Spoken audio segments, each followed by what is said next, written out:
5, 4, 3, 2, 1, 0, 0, 0.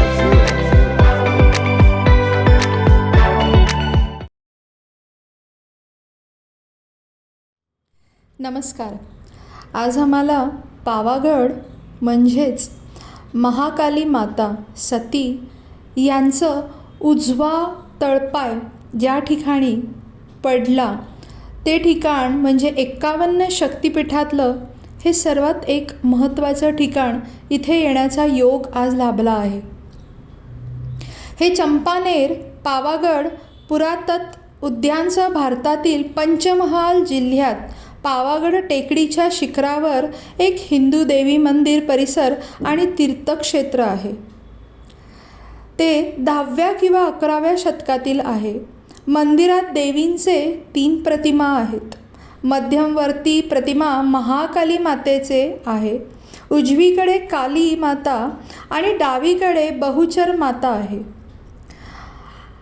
आज आम्ही इथे आलो तेव्हा खूप गर्दी होती. तुम्ही पाहू शकाल आम्ही रोपवेच्या रांगेमध्ये उभे आहोत. त्यानंतर इथे रोपवेच्या रांगेमध्ये आम्हाला कमीत कमी 1.5 तास वेळ लागला.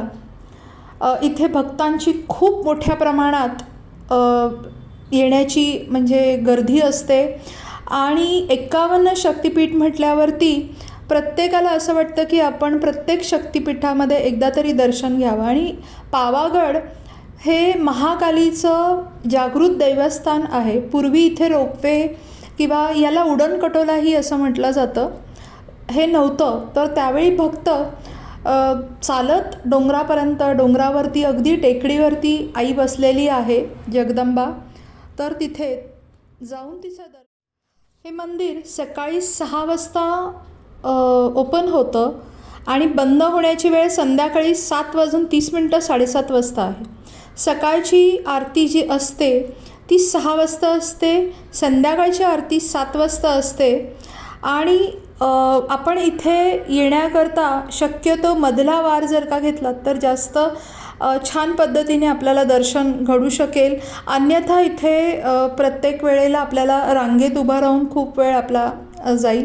त्याचबरोबर इथे प्रायव्हेट गाडी कुठल्याही प्रकारचे कार किंवा प्रायव्हेट गाडीने यायला परमिशन नाही. पावागडच्या तिथे पायथ्याशी आल्यानंतर प्रत्येकाला आपली गाडी जे काय प्रायव्हेट असेल किंवा काही असेल ते तिथेच सोडून पावागड संस्थानाचे ट्रस्टचे काही बसेस आहेत, त्या बसने तुम्हाला इथपर्यंत म्हणजे थोडं वरपर्यंत जिथे रोपवे आहे तिथपर्यंत पोचता येतो.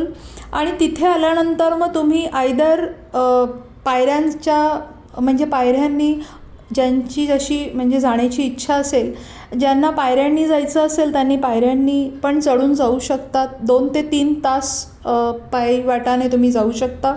अन्यथा तुम्हाला जर का रोपवेची मदत घ्यायची असेल तर रोपवे अर्ध्यापर्यंत आहे. पूर्ण पायऱ्या चढायला रोपवे नाही आहे, मध्यपर्यंत ही रोपवेची सुविधा आहे.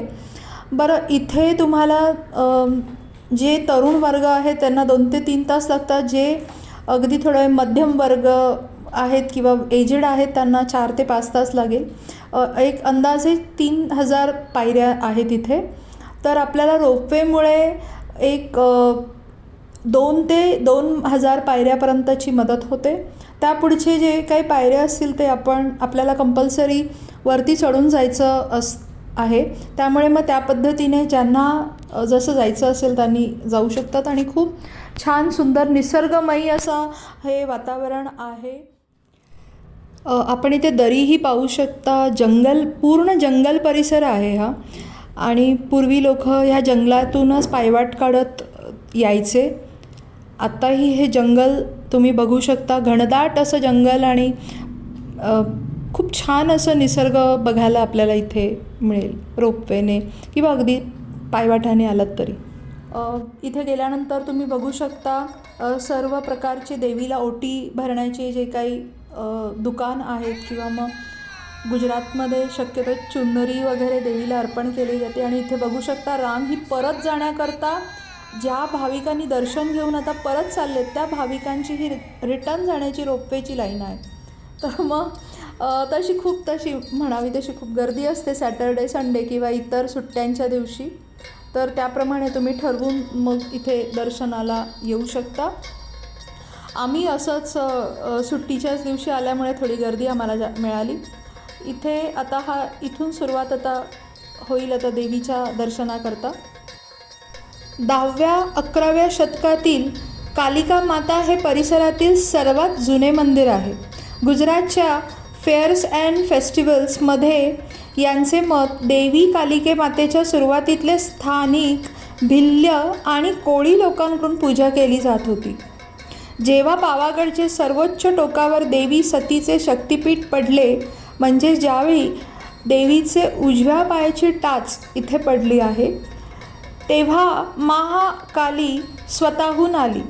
येथे स्वतः स्थापित केले होते आणि काळापासून स्थापित केले आहेत आणि अनंत काळापर्यंत येथे बसलेली आहे. आई महाकाली ही आदी पराशक्ती आहे.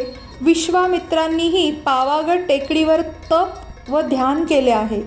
या मंदिराशी एक आख्यायिका जोडली आहे.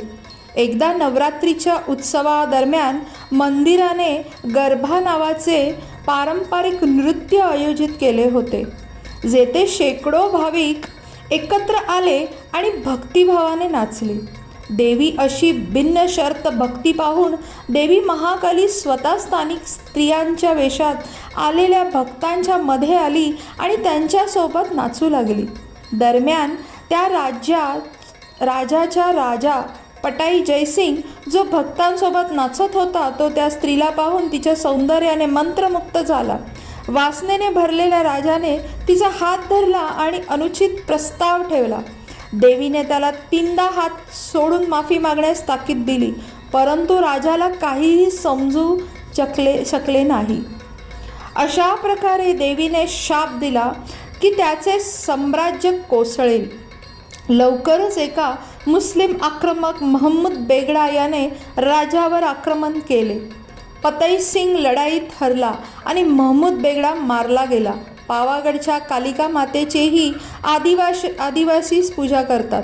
मंदिराचे वर्णन 15व्या शतकातील गंगादास प्रताप विलास नाटकामध्ये करण्यात आले आहे. देवी कालिकेचे सन्मात्र नाव देण्यात आले आहे.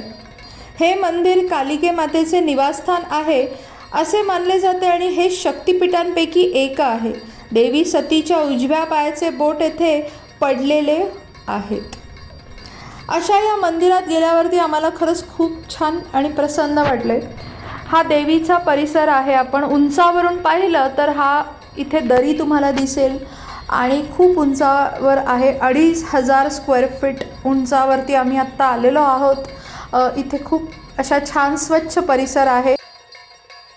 मंदिराच्या गाभाऱ्यात आल्याबरोबर उजवीकडे आपल्याला भैरवनाथाचे, जसेच म्हटलं गेले की सर्व शक्तिपीठांमध्ये माते सतीचे जेवढे अंग आहेत त्यांचं रक्षण करण्याकरता भैरवनाथाची मंदिर तुम्हाला हमखास दिसेलच. त्याचप्रमाणे इथेही आहे आणि आता आम्ही हे देवळाच्या परिसरात आलेलो आहोत आणि आईचं दर्शन, जगदंबेचं इथे दर्शन घेत आहोत.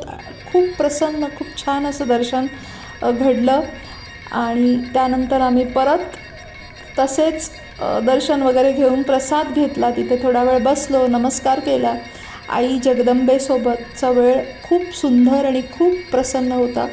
आपल्याला हा व्हिडिओ कसा वाटला आणि हे ठिकाण नक्की आपल्याला जेव्हा कधी वेळ मिळेल, जेव्हा कधी आपल्याला आईचं बोलावणं येईल, तेव्हा नक्की इथे जाऊन या.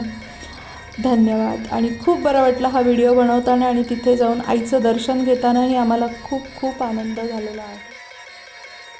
आई जगदंबेचा उदो उदो उदो उदो.